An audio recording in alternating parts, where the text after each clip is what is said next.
Hello everyone, আসসালামু আলাইকুম। Welcome to my another new video. I hope all are doing well. আজকে আমি আপনাদের এমন একটা জায়গায় নিয়ে যাচ্ছি যেখানে এক বিশেষ জাদুকরি চা পাওয়া যায়। পাশাপাশি জায়গাটা যে এতটাই সুন্দর যা আপনাকে অবশ্যই মুগ্ধ করবে। আর হ্যাঁ, এখানের এই বিশেষ চা মূলত রহিম মামার জাদুর চা নামে পরিচিত। আপনারা হয়তো অনেকেই জানেন বা অনেকেই আসছেন। এখানে ফ্রেন্ডস, সিঙ্গেল, কাপল, ফ্যামিলি সকল শ্রেণীর মানুষের জন্য আড্ডা দেওয়ার জন্য সুন্দর একটা জায়গা। প্লেসটা মূলত নদীর ঠিক পাশে। রাতের এই ভিউটা সত্যিই অনেক মনোমুগ্ধকর।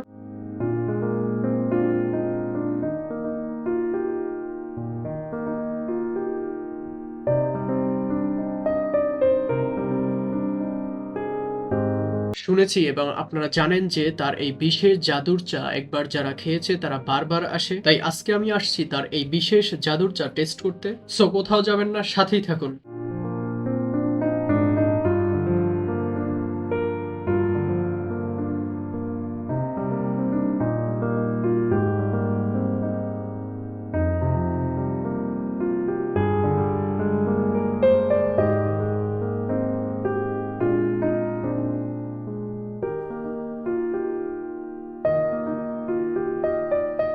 সত্যিই তার এই বিশেষ চা আমার কাছে জাদুর চাই মনে হয়েছে, কারণ এত সুন্দর চা আমি আর কোথাও খাইনি। সো আপনারা চাইলে ভিজিট করতে পারেন। এটা লোকেশনটা হলো তালতলি বাজারের ঠিক পাশে। দেখা হবে অন্য কোনো নতুন ভিডিওতে। So keep your love and pray for me. See you later. Bye by.